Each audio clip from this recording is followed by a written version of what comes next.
வச்சு 2 கோழி வாங்கினேன். கோழி வந்து நல்லா பெரிய கோழி, நாட்டுக்கோழி, முட்டை கோழியா வாங்கினேன். அப்ப அந்த முட்டை கோழியை வச்சு வீட்டுக்கு வாங்கிட்டு வந்த உடனே ஒரு 4 நாள் கழிச்சு முட்டை இட்டுச்சு கோழி. அந்த முட்டையை கொண்டு போய் என்னுடைய சூழ்நிலையை சொன்னா, ஆனா கண்ணீர் வந்துடும், கண்ணீர் இந்த இடத்துல விடக்கூடாது அப்படிங்கறதுக்காண்டி நான் வந்து பேசிக்கிட்டு இருக்கேன். இது அந்த முட்டையை கொண்டு போய் ஒருத்தட்ட கொடுத்தேன். முட்டை வாங்கிக்கிறீங்களா, ஆனா நல்ல வசதியான ஃபேமிலி, முட்டை வாங்கிக்கிறீங்களா அப்படின்னு கேட்கல, நான் வாங்கிக்கிறேன் அப்படின்னு சொல்றாங்க. அப்ப சொல்ல எவ்வளவு, 20 ரூபா. அப்ப 10 முட்டை எவ்வளவு, 200 ரூபா. 200 ரூபா, சரி 200 ரூபா தாரேன் கொடுத்துரு அப்படிங்கிறாங்க.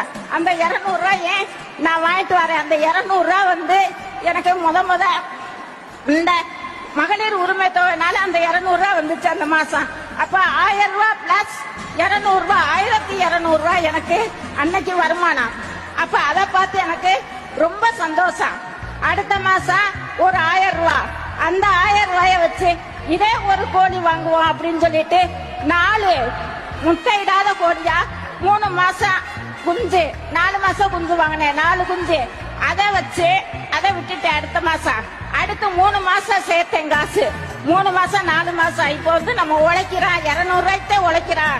அந்த 200 ரூபாய ஒண்ணு செய்ய முடியல. இந்த மகளிர் உரிமை தொகை 4 மாசம் அப்படியே சேவிங்ஸ்ல போட்டிருந்து 4 மாசத்துக்கு 4000 வந்துச்சு.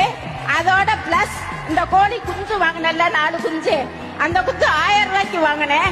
அந்த குஞ்சு முட்டை இட்டுச்சு, அந்த 2 கோழியும் முட்டை இட்டுச்சு.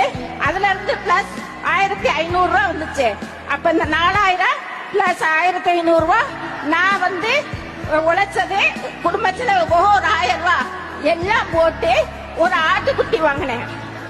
ஆட்டுக்குட்டி வாங்கினா நம்ம நல்லா வளர்த்தோம்னா ஒரு 15000 வரும். அப்ப நம்ம வந்து 15000 கண்ணால பாக்கலாம்.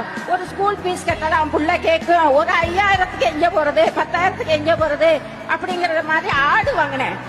ஆடு வாங்கி நல்லா ஹெல்த்தியா வளர்த்து 2 ஆட்டையும் 15000 30,000க்கு வித்தேன். போன ஜனவரி மாசம் ஒரு ஆடு வாங்கினேன், ஜூன் மாசம் வித்தேன். எவ்வளவு, 10,000க்கு வித்தேன். அந்த 10,000 என் பிள்ளைக்கு ஸ்கூல் ஃபீஸ் கட்டினேன். இதை கணக்கு பண்ணி நான் வளர்த்தேன். ஸ்கூல் ஃபீஸ் கட்டானே நம்ம உள்ள எல்லா பிள்ளையும் மாதிரி படிக்கணும், ஸ்கூல்ல போய் எதிர்த்து நின்ற கூடாது அப்படிங்கறதுக்காண்டி அதை கொடுத்துட்டு அந்த 10,000 இந்த மகளை கொண்டு போ அப்படின்னு சொல்லி கொடுத்தேன்.